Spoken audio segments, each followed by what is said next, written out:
Bowtie Bound here. Today we're going to be discussing kidnapping etiquette, how to properly submit to your kidnapper, and how to host a kidnapper or kidnapping. Let's get started. First, I'd like to talk about how to properly submit to your kidnapper.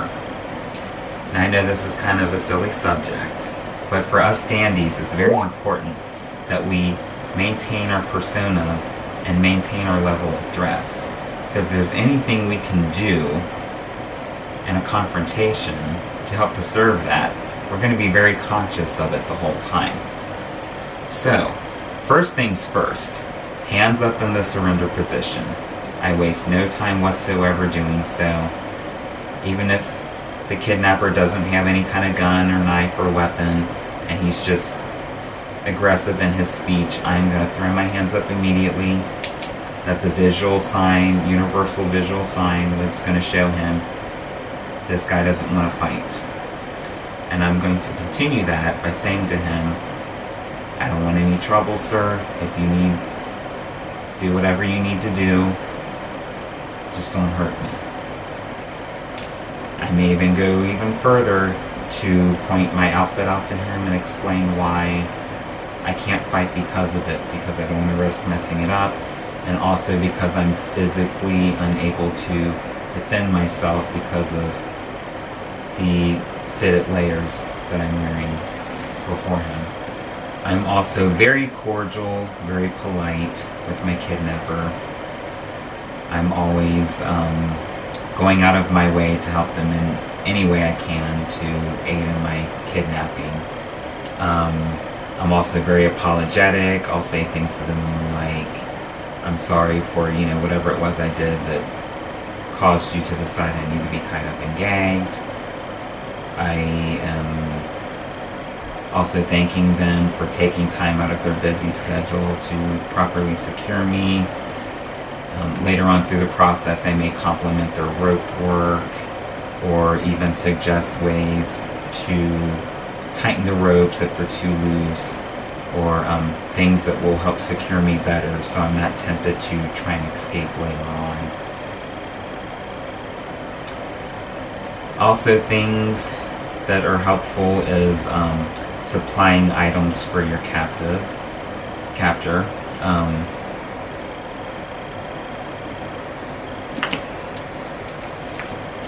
Another thing that is helpful is supplying items for your captor to use on you.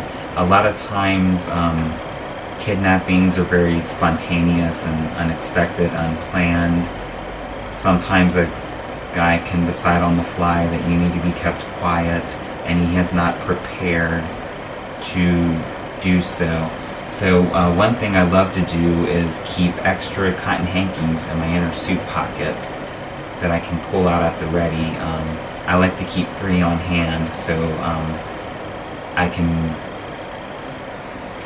he can give me the trifecta gag, which is the stuffing, cleave, and over the mouth. Another good reason for that too is sometimes your captor will go straight for the display silk and want to use that to gag you with, which is going to disrupt the attire. So if I can provide something for him to use instead, that's going to be better. Also, if I'm in like a business setting, I'm to and from work, I've got my briefcase with me, I like to carry bundles of rope in there. So, let's say I'm at the office and I overhear somebody discussing some illegal matters. Of course, I'm going to have to confront them immediately, let them know that I heard everything, and that I'm compelled to go to the proper channels with this information. And most likely, they're going to decide immediately that I need to be kept quiet. Now, they weren't aware ahead of time this was going to happen, so they probably have nothing on hand to secure me with. So I feel like I can ease their frustrations by providing the silks, and then if I lay my briefcase down, I can say, sir, I just happen to have a bundle of rope in my briefcase here. I feel like that is another way to ease the tensions of the situation and kind of ensure that my gentlemanly persona stays intact during the duration of my kidnapping. Next, I want to talk about how to host a kidnapper or a kidnapping. Now, I know this sounds even sillier than before. We're not planning parties for kidnappers. What I mean in particular is, before I discussed like an office situation. Well, let's consider a home invasion situation. Somebody breaks into your home. They're not expecting you to be there, but you're there. And of course, you're going to have to be subdued before they can move on with clearing the items from your home. So it's always good to have lots of rope on hand. Duct tape is good, saran wrap, zip ties, twine from like the garden, anything really that you can bind yourself with is going to be good to have on hand, so you can immediately surrender to the kidnapper, and you can say,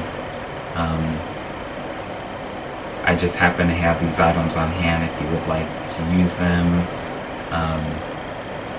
something like that. If you're ever somewhere else and a kidnapping occurs, much like I mentioned earlier in the previous part of the video, it's good to have items on hand, hankies, bundles of rope, things like that. I discussed an office setting, but I mean, if you're ever over somebody else's house and things get out of hand, or you're out in public somewhere, anything like that, it's just always good to be prepared and have items on hand that can be quickly obtained to aid in your capture. Also, your mannerisms and your overall decorum during the entire process is key. So always like being soft-spoken, never speaking out of turn, never speaking over your captive. I myself like to go by the philosophy of only speaking when spoken to. Captees are meant to be seen and not heard. So if I'm questioned, I will answer them. If I have information to provide, I will do so. Like if I get caught spying on somebody and I have to spill the beans, I'll do so and get it all out so I can then be gagged. Just being very polite and soft-spoken. Always keeping your hands in this surrender position unless told otherwise. Following all commands with a yes sir. So if they tell you, have a seat or put your hands behind your back or whatever it is, just give a simple yes sir and do as they say. No need to prolong the process. I feel like the quicker they can get through it, the more gentle they're going to be with you, and the less likely it is that you're going to be physically harmed outside of the physical restraint. So those are just some tips for hosting a kidnapper or kidnapping. If you found this video helpful or informative, or both, please hit the like and subscribe button at the bottom. Leave any comments you have below. Until next time, this is Bowtie Bound signing off.